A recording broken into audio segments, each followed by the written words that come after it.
Ինչ անել։ Հարց, որ հաճախ է հնչում այս ապարժեք քաոսում։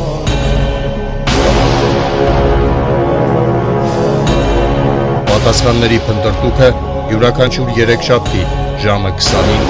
Արդար IM-ի եթերում։ Բարև ձեզ հարգելի հետևորդներ, Արդար IM կայքի եթերում ինչ անել հաղորդաշարի հերթական թողարկումն է։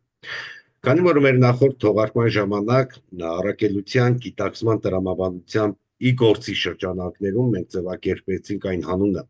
որի համար պետք է գործ կատարվի, եւ այն հստակ ձևակերպեցինք հայ քաղաքակրթական մեգանախագիծ։ Ապա այսօր փորձելու ենք հստակեցնել դրա մեկնարկի համար անդրաժեշտ քայլերի տրամաբանությունը։ Իսկ դրա համար մենք բազմիցս շեշտել ենք, որ ներկա համակարգի ճգնաժամը, որը տարբեր ձևակերպումներ ունի, կես ճգնաժամ,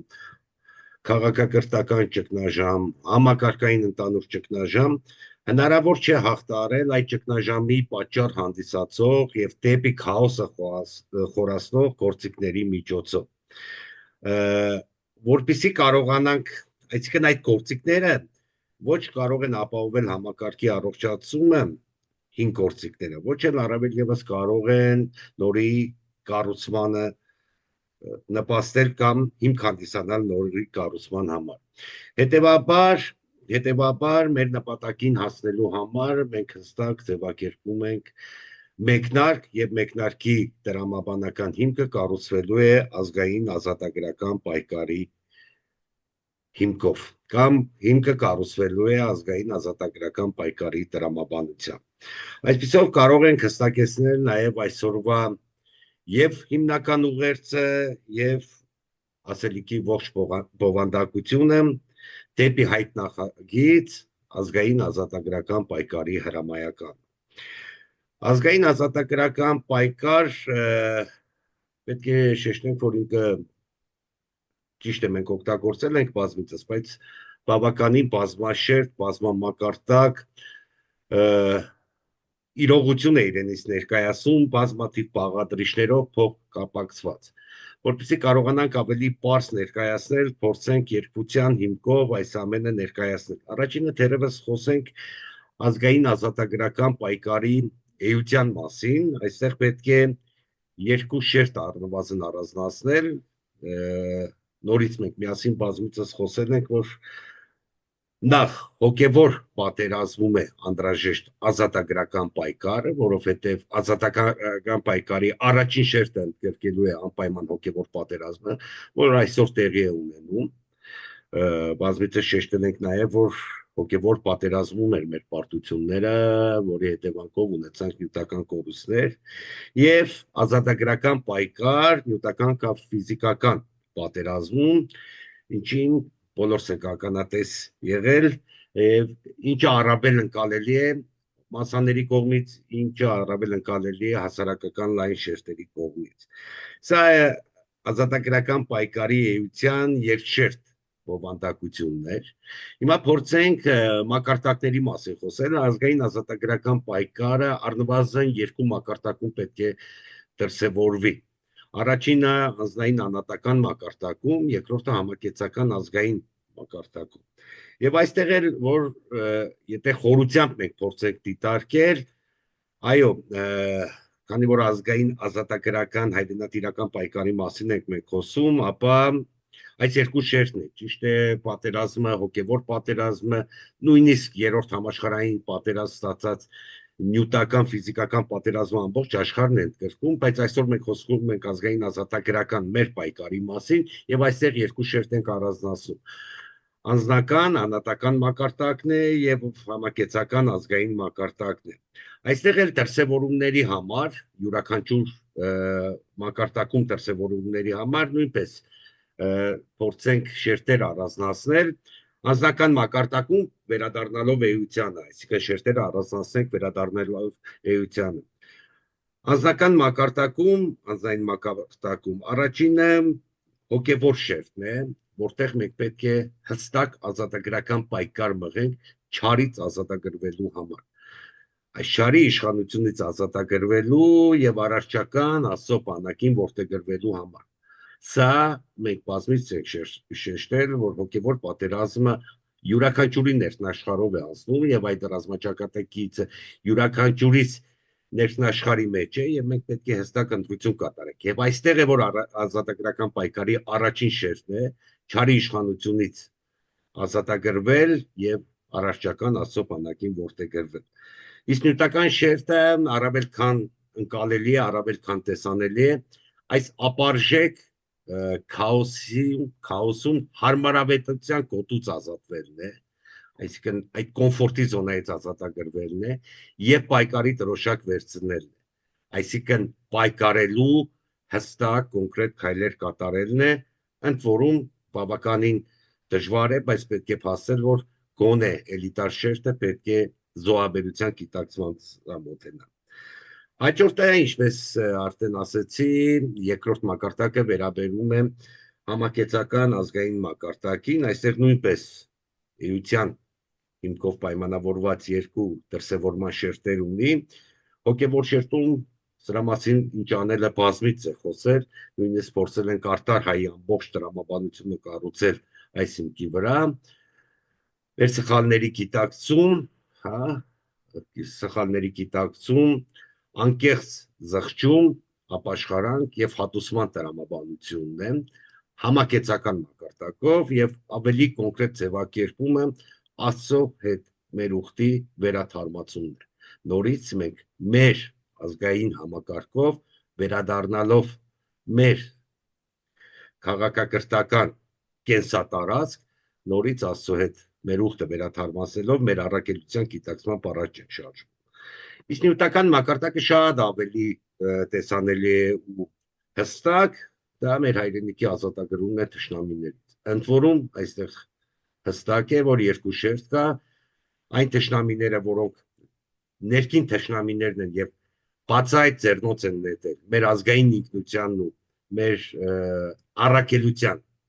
իրացմանը, փորձելով այս քաոսը ստեղծել եւ ամբողջ ազգը պառակտելով բերել նյութական պարտության այս դրսևորման մեջ,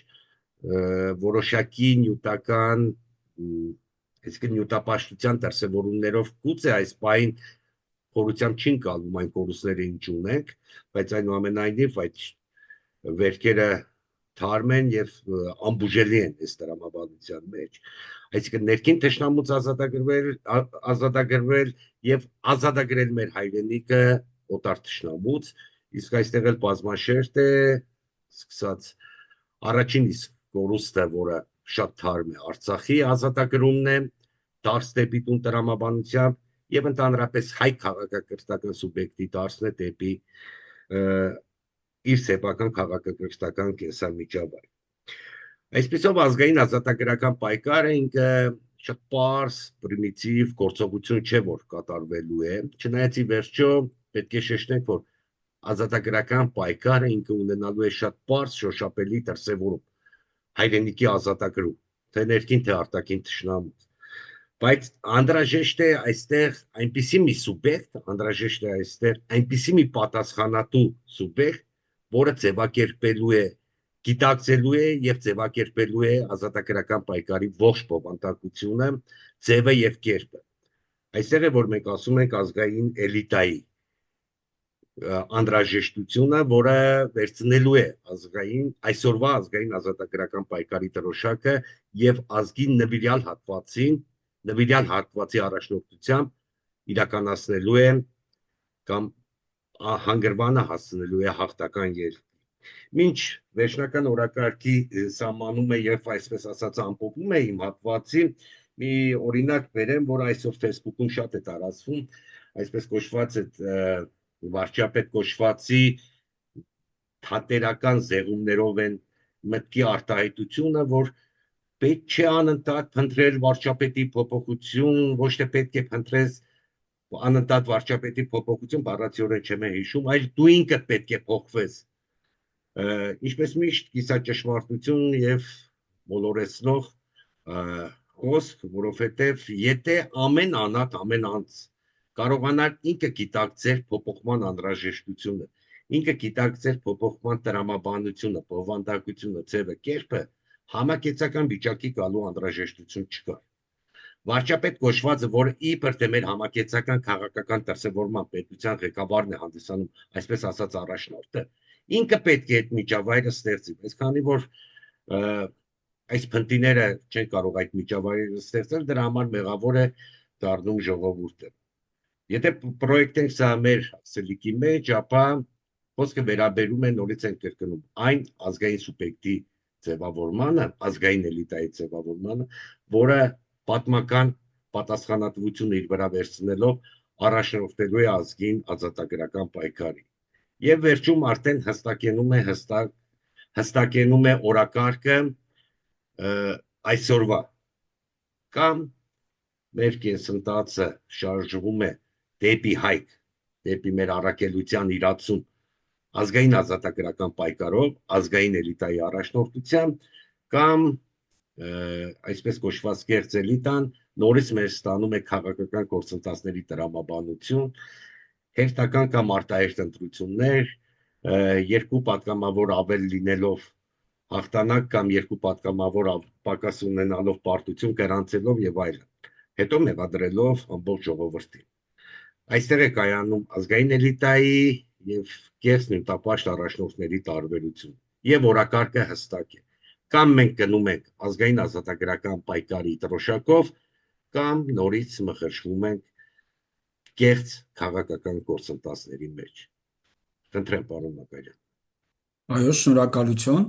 Ճիշտ եք ասում, որ այս ազգային ազատագրական պայքարը միագիծ եւ միաբովանդակ պետք չէ ընկալել, այլ պետք է հասկանալ իր բազմաշերտության ու բազմամակարդակության մեջ, որովհետեւ գուցե հարյուրամյակներ առաջ էր, որ կարող էր խոսվել, ենթադրենք, ազգային ազատագրական պայքարից եւ ընկալել ընդամենը մեկ հարթության մեջ, որ կա կոնկրետ թշնամի, որ կոնկրետ թշնամին գրավել է, ենթադրենք, քո հայրենիքը եւ պետք է ընդամենը ազգային ազատագրական պայքարի արդյունքում ազատագրվել թշնամուց, ազատագրելով հայրենիքը։ Հիմա մի փոքր աշխարհը փոխվել է եւ փոխվել են նաեւ նվաճման գործիքակազմերը, ձևաչափերը, բովանդակությունները, մասշտաբները, խորությունները, այսինքն ամբողջությամբ փոխվել է նվաճման այս բոլոր մակարդակները, հետեւաբար ազգային ազատագրական պայքարն էլ ինքնին ենթադրում է նման բազմաշերտություն եւ բազմամակարդակություն։ Այս առումով պետք է շատ կարևոր մի միտք շեշտադրենք, որ հիմա շատ է օգտագործվում եւ հանրայնացվում, կոչվում է իմաստների պատերազմ։ Այսինքն, խոսելով ազգային ազատագրական պայքարի մասին, գուցե առաջնահերթ պետք է հասկանալ, որ այդ պատերազմները, այդ ազատագրական պայքարը պետք է ընթանա հենց այս իմաստների ձևակերպումների, այս իմաստների պայքարի եւ դրանցում հաղթանակներ տանելու հետ կապված, որպեսզի հետագայում մնացած բոլոր առումներով այդ ազատագրումը տեղի ունենա։ Ինչու՞, որտեղ այստեղ էլ մենք ձեզ հետ բարձրացնում ենք մեկ այլ կարևոր հարցադրում, այդ ինքնութենական իմաստների, ինքնութենական բովանդակությունների թեման, որտեղ առանց սրանց իմաստային խորքային ձևակերպումների չի կարող տեղի ունենալ այդ ազատագրական պայքարը եւ չես կարող վերջին հաշվով նաեւ նվաճել այդ պայքարի արդյունքները որպես քո սեփական, անհատական, անձնային, ազգային, պետական այդ ինքնությունների հստակ կայացումը եւ դրանց արդիականացումն ու զարգացումը։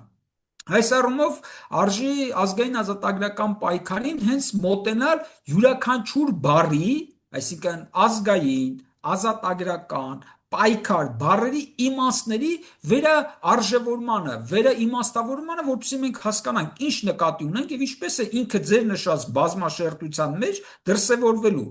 Այս առումով պետք է, երբ որ խոսում ենք ազգայինից, հասկանանք, որ խոսքը գոնում է կոնկրետ սուբյեկտի մասին։ Այսինքն ազգային ազատագրականը դա հայ ազգի այդ ազատագրական պայքարի մասին է խոսում որպես սուբյեկտի, իսկ այդ սուբյեկտը ազգային նշանակում է որ ունի քաղաքակրթական բովանդակություն, հետևաբար երբ որ խոսում ենք արդեն ազգային ազատագրական պայքարի մասին, խոսում ենք այդ քաղաքակրթական բովանդակության, այսինքն այդ ինքնության դրսևորման, այդ ինքնության հաղթանակի, այդ ինքնության կայացման մասին։ Եթե հանենք այս քաղաքակրթական բովանդակությունը, եթե հանենք այս ինքնութենական իմաստը, արժեքը, ապա ազգային ազատագրական պայքարը կորցնում է իր նշանակությունն ու արժեքը, ինչպես հենց այսօր իբր ներկայիս իշխանությունները խոսում են Հայաստանի Հանրապետության պետությունից բանից, բայց կտրված ազգային ինքնության այդ իմաստներից, հետևաբար այդ ձևաչափի մեջ, այդ մարտադաշտում նշանակում է մենք պարտություն ենք կրել, այսինքն սուբյեկտի մասին խոսելուց շատ արդեն կարևոր է դառնում նրա ինքնութենական ու քաղաքակրթական որակն ու բովանդակությունը, սրանից էլ բխում է հաջորդը, առաքելությունը, այսինքն տվյալ դեպքում սուբյեկտը, տվյալ պարագայում հայոց ազգը ունի իր քաղաքակրթական իմաստը, բովանդակությունը, որը հենց իր առաքելության կայացման մեջ է, եթե դու նորից հանում ես կամ չես ճանաչում այդ առաքելությունը, որովհետև չես կարողացել հասկանալ ինչ է ազգը, չես կարողացել հասկանալ նրա քաղաքակրթական իմաստն ու արժեքը, հետևաբար չես էլ հասկացել նրա առաքելությունը, հետևաբար չի կարող տեղ ունենալ ազգային ազատագրական պայքար, կնշանակի խոսելով ազգից որպես սուբյեկտի, պետք է կարողանալ իմաստային այս դաշտում ունենալ քո սահմանումները, որից հետո այդ ազգային ազատագրական պայքար ուղղված լինի հենց այդ քաղաքակրթական բովանդակության եւ առաքելության կայացմանը։ Հիմա վերցնենք հաջորդ բառը, այս ձևակերպման, այս ձևակերպման մեջ ազգային ազատագրական պայքար։ Հաջորդը դա ազատություն բառն է։ Նորից, եթե մենք նրան չդիտարկենք սոսկ այդ փոքր հարթության մեջ, այդ ինչպես հարյուրամյակներ առաջ ընկալելի է եղել որպես արտաքին թշնամուց ազատագրում, ապա պետք է իր ազատություն բառի ամենախորքային իմաստի մեջ հասկանալ, որտեղ է ազատությունը։ Իսկ ազատության ամենաբացարձակ ձևակերպումը տրված է Քրիստոսի տեզլական վարդապետության մեջ, որտեղ ասված է. ճանաչեք ճշմարտությունը եւ ճշմարտությունը կազատագրի ձեզ, կամ այնտեղ որտեղ Աստծո ոգին է, այնտեղ ազատությունն է։ Այսինքն խոսելով նորից ազգային ազատագրական պայքարի մասին, խոսելով դրա հիմքում այդ ազգային սուբյեկտի, նրա քաղաքակրթական բովանդակության եւ նրա առաքելության մասին, այս ամեն ինչը պետք է դիտարկել ամենաբարձր մակարդակում, որպես այդ բարձրագույն ճշմարտության ճանաչողության կամ Աստծո ոգու ներկայության կամ ըստ այդմ սեփական ազգային առաքելությունը կայացնելու, այսպես ասած, ուղենիշ, որ դրա լույսի ներքո կարողանաս ազատագրության բոլոր դրսևորումները կայացնես, որովհետև մենք հիմա կքննարկենք, երբ որ գալիս է իմաստների այդ պայքարի դեպքում, գուցե ուզենաս առանց թշնամիների երկիր, գուցե ունենաս նույնիսկ այսպես բարեկեցիկ երկիր, բայց գաղափարական, իմաստային, արժեբանական, բարոյական առումով պարտավորես այն արտաքին ուժերին, ովքեր քեզ կթելադրեն անաստվածային իրականություն եւ անաստվածային, իսկ ճշմարտությունից դուրս սատանայական, այսպես ասած, իրականություն։ Ուրեմն կնշանակի այս պարագայում էլ դարձյալ պարտված ես։ Կնշանակի ազգային ազատագրական պայքարի խորքային ամենաբարձրագույն նշածողը պետք է դրվի հենց այստեղ հոգևոր մակարդակում ճշմարտության ճանաչողության եւ Աստծո ներկայության բանաձևի լույսի ներքո։ Երրորդը մենք եթե խոսում ենք այսպես ասած պայքարի մասին, ապա պետք է ասենք, որ պայքարը հենց այնպես ինքնանպատակ գործողություն չէ։ Պայքար ինքնին արդեն առավել եւս, երբ որ մեր պարագայում մենք ասում ենք, որ ազգային ազատագրական արդարապայքար, արդեն այս արդարապայքար բառը գալիս է շեշտադրելու, որ սա ինքնանպատակ չէ, այլ ավելին պետք է ունենա կոնկրետ նպատակային սահմանում, այսինքն ապագայի տեսլական եւ ապագայի նախագիծ, այն էլ ավելին հանուն ապագային, հանուն արդարությանը միտված։ Իսկ ինչպես ասել ենք, արդեն այդ արդարությունն էլ եթե հասկանանք ինչն է, պետք է բխեցենք, ինչպես ասեցինք, ազատության բարձրագույն ձևակերպումից, ճշմարտության ճանաչողությունից կամ, այսպես ասած, Աստծո ոգու կամ Աստծո ներկայության կամ նրա արքայության որոնումից։ Այսինքն այստեղ էլ այդ նպատակի սահմանումը տեսլականի եւ նախագծի արկայություն է պահանջում։ Երկրորդ այն ինքնին պահանջում է այդ պայքար ասածը կամային գործողություն։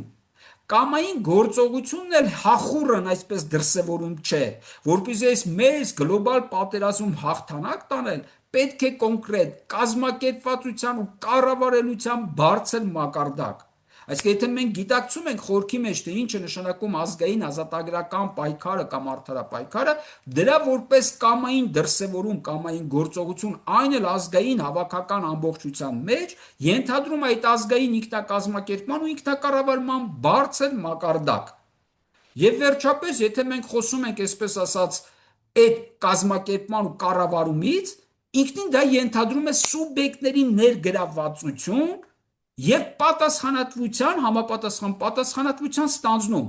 Այսինքն ով է այդ ազգային հավաքական ամբողջականության այդ արդարապայքարի դրոշակակիրը, ովքեր են այդ սուբյեկտները եւ ովքեր են ինչպիսի պատասխանատվություն վերցնում նման պայքարի կազմակերպման եւ նման արդյունքի հանգման համար։ Այսինքն այս առնվազն այս երեք կարևոր մոտեցումները հենց բառերի մակարդակում խորքի մեջ հասկանալու շատ կարևոր է։ Նոր դրանից հետո այո, անշուշտ մենք պարտավոր ենք ազգային ազատագրական պայքարը դիտել իր բազմաշերտության եւ բազմամակարդակության մեջ, ինչպես դուք նշեցիք, ես դրանց մի քանի շերտեր էլ կավելացնեմ, այո, եւ այս համատեքստում կարող ենք ասել առաջին շերտը կամ առաջին մակարդակը դա անհատականն է իր անձնային ներաշխարհային բովանդակությամբ։ Երկրորդ շերտը դա համակեցականն է ազգային ներհասարակական իր մասշտաբայնությամբ, ներգրավվածությամբ եւ այլն։ Երրորդը դա պետական շերտն է իր արտաքին, միջպետական ու միջազգային դաշտում այդ ազատագրական պայքարի դրսևորման ձևաչափերով ներառյալ։ Չորրորդը դա արդեն դուրս է գալիս համամարտկային մակարդակ, որպես քաղաքակրթական մոլորակային բովանդակություն, այսինքն եթե մենք խոսեցինք, չէ, որպես ազգի քաղաքակրթական, այսպես առաքելության դրսևորում, ապա դա ինքնին ենթադրում է այդ ազգային ազատագրական պայքարը իր դրսևորման մեջ ունի հարաճուն որակներ, մասշտաբներ եւ այդ մասշտաբայնությունը իր չորրորդ մակարդակում հասնելու է այսպես քաղաքակրթական բովանդակության, որտեղ դու չես կարող անընդհատ լինել օտարների քաղաքակրթական մամլիչի տակ ճզմված, որը թույլ չտա քո ազգային որպես սուբյեկտի քաղաքակրթական իմաստների, արժեքների եւ առաքելությունների իրացմանը, բայց դու խոսես ազատությունից։ Կնշանակի այս մակարդակում էլ անգամ կա այդ քաղաքակրթական դաշտում ազատագրական պայքարի ռեալիզացիայի կարևոր խնդիր, որը պետք է կայացվի։ Եվ վերջապես կա նաև սրա 5-րդ մակարդակը, որը թվում է թե կարող է այսպես այսօրվա քննարկման համար դուրս լինել, որտեղ մենք դեռ այն 4-ը չենք իրասել, ուր մնաց թե 5-րդի մասին խոսենք, դա մենք ասում ենք վերերկրային կամ այսպես մետաքաղաքակրթական կամ արարչակրթական շրջափուլ, որի մասին խոսենք։ Այսինքն խոսելով ազգային ազատագրական պայքարից որպես նպատակների ապագայի ճարտարապետում, նախագծում, տեսլականի իրացում պետք է առնվազն այս 5 մակարդակները նկատի ունենալ։ Հիմա փորձենք այս 5 նպատակներին առանձին անդրադառնալ, ցույց տալու համար, որ դրանք քայլերի մի հերթակայություն են, որոնք կարելի է իրականացնել հենց այսօր եւ հասնել արդյունքների իր ամենաբարձր մակարդակում անգամ։ Այսպես, ինչպես ասեցինք, անհատական այդ անձնային ներաշխարհային մակարդակը իրենց հերթին նորից կարելի է բաժանել։ Նա էլ այո, ինչպես դուք ասեցիք, հոգևոր նյութական մակարդակում է յուրաքանչյուր անձից կախված այդ պայքար, այդ մարդը իր ներսում, իր ներաշխարհում տարել է, թե չէ։ Այսինքն սա ինքնազատագրման խնդիր է։ Եթե մենք չենք ինքնազատագրվել, ինչպես ասեցինք, այդ սուբյեկտի ինքնաճանաչողություն, այստեղ արդեն սուբյեկտը փոքրանում է, ոչ թե ազգային է, այլ անհատական է, անձնային է։ Եվ այդ անձնային սուբյեկտը ինքը որպես անհատականություն իրեն ինչի հետ է նույնականացնում, կենթանու հետ է նույնականացնում, սպառողական էակի հետ է նույնականացնում, նյութական ընդամենը ֆիզիկական գոյության հետ է նույնականացնում, որը ընդամենը ունի նյութական պահանջմունքներ եւ վերջ։ Այսինքն այստեղ խնդիրը ինքնազատագրումը։ Այս առումով ավետարանն ասում է, այսպես մինչև չմեռնի քո փոքրիկ եսը, չի կարող ծնվել քո մեծ եսը, ներքին եսը։ Այսինքն այստեղ գերխնդիր է մարդը իրեն որպես սուբյեկտ նույնականացնելու է որպես հոգևոր էակ, թե ոչ։ Այստեղ մենք ձեզ հետ միասին մի ամբողջ տեսություն ունենք մշակած հոգևոր սրբազան էակի այս արարչահայեցակարգը, որտեղ նշում ենք, որ մարդը որպես էվոլյուցիայի գագաթնակետ իր բնական վիճակից, այսինքն բնական էակից, իր գիտակցական բանական էակ կարգավիճակից վերաճելու է հոգևոր էակի։ Այսինքն ազատագրության առաջնային մեկնարկային կետը, այդ վեմը, որի վրա պետք է կառուցվի ամեն ինչ, որի վրա պետք է տեղի ունենա այս ազատագրական մեծ գործընթացը, դա հենց ինքնազատագրումն է, որտեղ մարդը որպես սուբյեկտ անհատականություն իրեն նույնականացնում է հոգևոր էակի հետ։ Սա կարևոր է, որտեղ սրանից հետո գալիս արդեն երկրորդ ազատագրումը իր ներաշխարհային մակարդակում, ազատագրում նյութից։ Իսկ այսօրվա նյութական աշխարհը Բանաձև ընդամենը մեկն է՝ շահ, ագահություն, փող։ Նորից շահ, ագահություն, փող։ Այսինքն այն սպառողական էակը, որ ինքը իրան նույնացրել է այդպիսի սպառման աշխարհի նյութերը ընդամենը այսպես ասած սպառելու հետ եւ իրեն չի կարողանում նույնականացնել կամ օտարել է իր առաքելությունից, այսինքն հոգեվոր էակ դառնալուց, ինքը այս շահ, ագահություն եւ փող բանաձևից դուրս չի գալու։ Հետևաբար ինքնահաղթարման գործընթաց որպես այդպեսին չի լինելու։ Դա կնշանակի նորմպես ավետարանյան խոսքով ասած, որ երկու տիրոջ չեք կարող ծառայել, կամ պետք է ծառայեք մամոնային կամ Աստծուն։ Այստեղ է նույնպես ընտրությունը, այսինքն ինքնահաղթարման կարևոր մարտահրավեր, ինքնազատագրման կարևոր մարտահրավեր, եւ հենց այստեղ է նույն այդ բանաձևը գործում է, որ ամենից առաջ որոնեք ճշմարտությունը եւ Աստծո ոգին, որ հենց յուրաքանչյուր մարդ էակի մեջ է։ Որտեղ որ խոսում ենք հոգեվոր էակի մասին, խոսում ենք հենց այս ճշմարտության մասին, որ յուրաքանչյուր մեկի մեջ է Աստծո ոգեղեն ներկայությունը, էությունն ապրում, հետեւաբար դա պետք է որոնել, դրա հետ պետք է մեկանալ, դրա հետ պետք է էանալ, որպեսզի այդ ազատագրումը տեղի ունենա։ Այսինքն սա խորքային կարևոր խնդիր է։ Եվ վերջապես այս ամենի արդյունքում է, որ մարդը կարող է ազատագրվել հոգու մահացու մեղքերից, եւ այդ հոգու մահացու մեղքերի խտացման ամենավառ արտահայտությունը, որ այսօր տոտալ ձևի արտահայտվում է մեր հայ իրականության մեջ, տգիտությունից։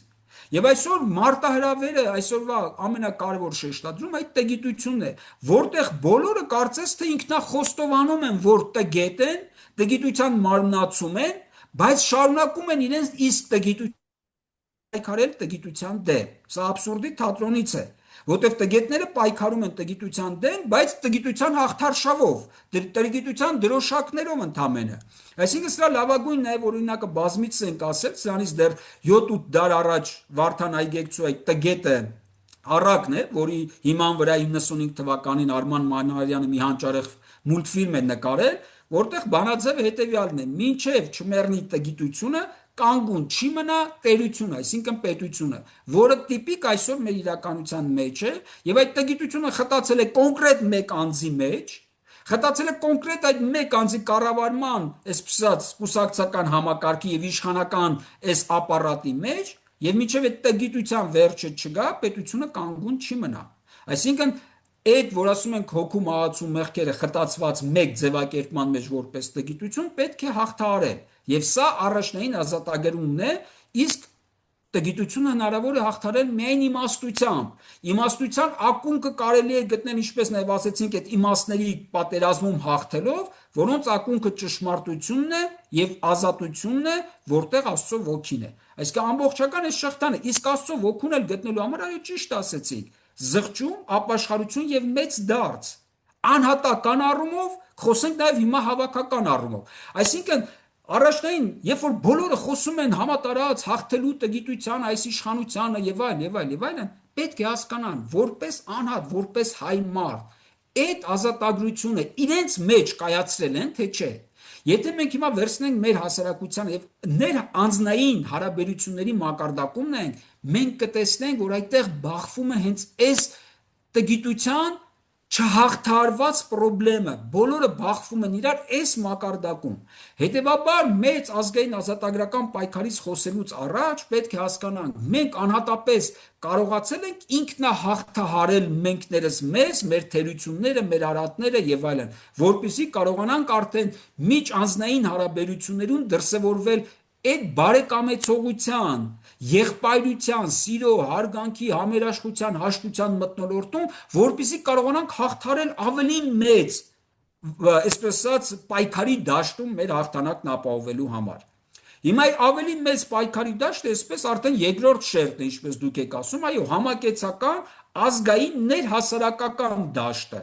որտեղ դարձյալ, ինչպես ասեցինք, խնդիր կա ազատագրվելու այս տգիտությունից, այսինքն խնդիր կա ազատագրվելու եւ ազատագրական պայքար մղելու գաղափարական, արժեբանական, հոգեվոր բարոյական, մշակութաբանական, տեղեկատվական, ճանաչողական մեկ ձևակերպմամբ, ինչպես ասում ենք, իմաստների եւ արժեքների այս պատերազմում հաղթանակելու գերխնդիրն ունենք։ Այսինքն ժամանակակից աշխարհում պատերազմները հենց վարվում են, այսպես ասած, հիբրիդային պատերազմները, հենց այս դաշտերում։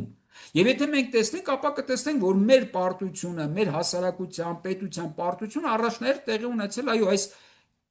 ինֆորմացիա, այս տեղեկատվության, այս իմաստների, այս արժեքների, այս բարոյականության դաշտում մենք պարտվել ենք եւ արդեն պարտվել ենք ոչ թե ընդհանրապես վերջի 5-6-7 տարում, այլ արդեն մի քանի տասնամյակ պարտվում ենք։ Եվ հետևանքն էլ եկե խտացելը դարձել է, ինչպես ասացինք, տգիտության ձևով։ Հիմա խնդիր կա, երբ որ ասում ենք ազգայինը,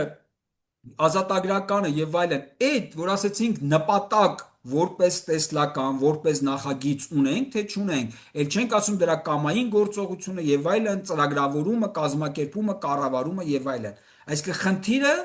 ներհասարակական կյանքում այս իմաստների, նոր իմաստների ձևակերպումն է, որպես ազգային ազատագրական պայքարի։ Այսինքն այդքան որոնված ազգային գաղափարախոսություն ասածը, կամ ազգային ինքնության հավաքական այդ ձևակերպումը, դրա կամ առաքելության ձևակերպումը, կամ քաղաքակրթական բովանդակության ձևակերպումը, դրա ներկայում եւ ապագայի մեջ արդիականացումը եւ ռեալիզացիան, այսինքն սրանք հենց այդ գաղափարական ձևակերպումներն են, թերևս որոնք պակասում են հայ իրականության մեջ եւ դրանց բացակայության փոխարեն հաղթարշավ է իրականացնում տգիտության իբր գաղափարախոսությունը, որը առաջի դեմքի մակարդակում շեփորարվելով, այսպես գովազդվում է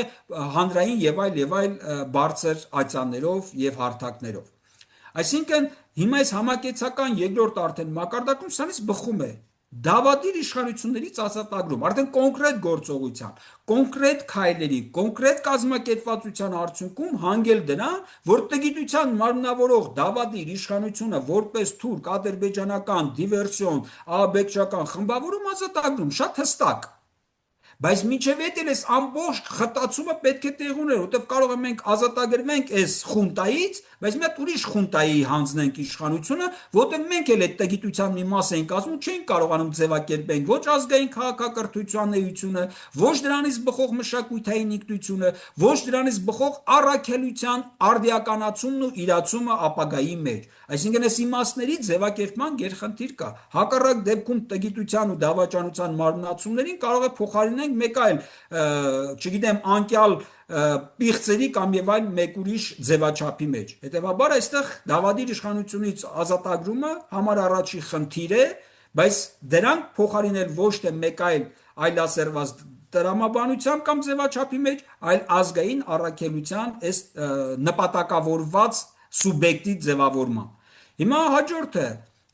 ներհասարակական կյանքում գերխնդիր ունենք 5-րդ շարասյունից կամ այդ արտաքին ազդեցության գործակալներից ազատագրման, որտեղ այս 30 տարվա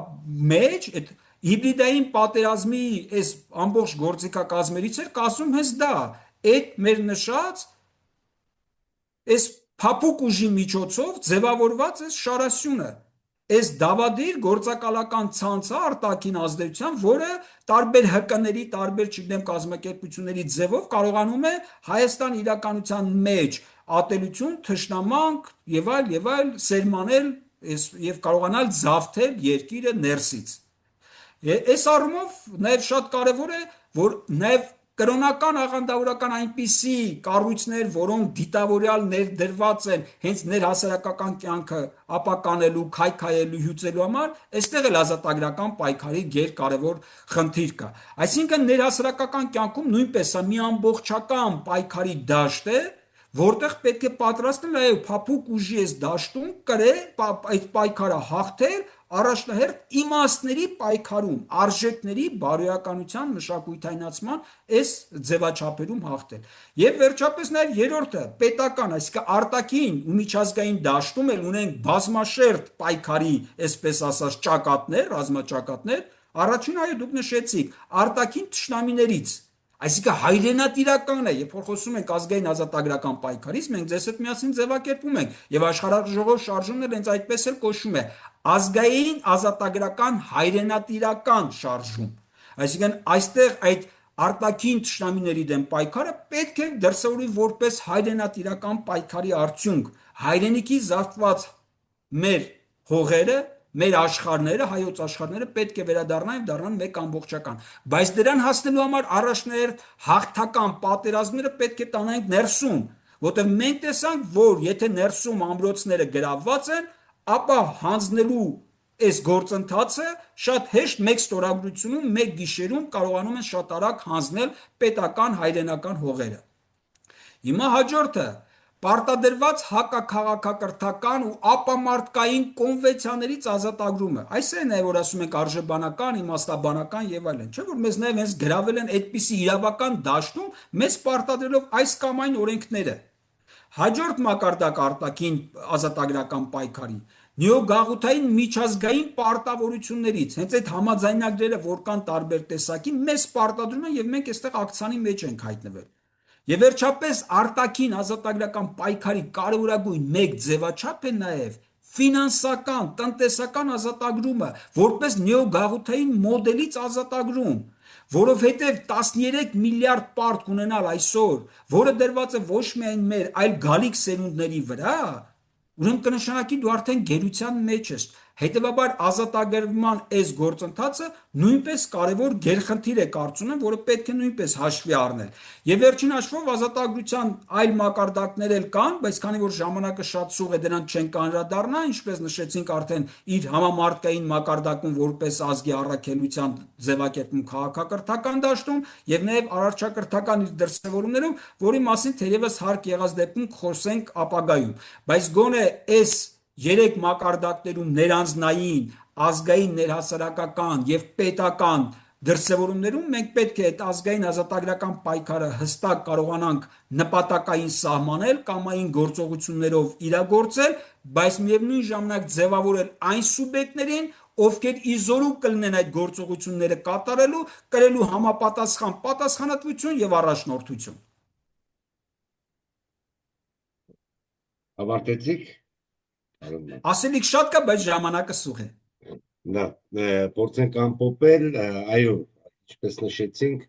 ազգային ազատագրական պայքարը ինքը բազմաշերտ, բազմապայքարտակ գործընթաց է, բայց ինքը հասարակական ընկալման մեջ, մասսաների ընկալման մեջ պետք է միագիծ լինի։ Այդ ամբողջ ընկալումը ազգային էլիտայի եւ այն սուբյեկտի մենաշնորհն է, որը դրոշակն է վերցնելու եւ առաջ տանելու։ Եվ արդեն ձևակերպեցինք, որ այսօր օրակարգը հստակ է, կամ ազգային ազատագրական պայքար իր ամբողջ շերտերով, էությամբ, բովանդակությամբ եւ դրսեւորման, կամ հերթական կեղծ քաղաքական ինչ-որ խաղեր, գործընթացներ, նորից պարտություններ։ Այո, դուք շեշտեցիք, որ աշխարհաժողով շարժումը, որի անդամներ ենք նաեւ մենք, ինքը հստակ ձևակերպում է իր առաքելությունը ազգային ազատագրական հայրենատիրական շարժում եւ պարբերաբար այս օրակարգը առաջ է մղել։ Ազգային ազատագրական պայքարը իրագործելու համար անհրաժեշտ է ազգային համակարգ, որի մասին կխոսենք հաջորդի։ Եվ այս պարագայում է, որ կհավերժի հայը, արդար հայը։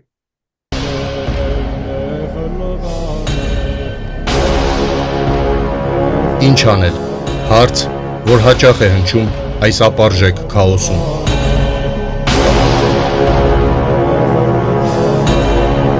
Պատասխանների փնտրտուքը յուրաքանչյուր երեքշաբթի ժամը 20-ին Արդար հայեմի եթերում։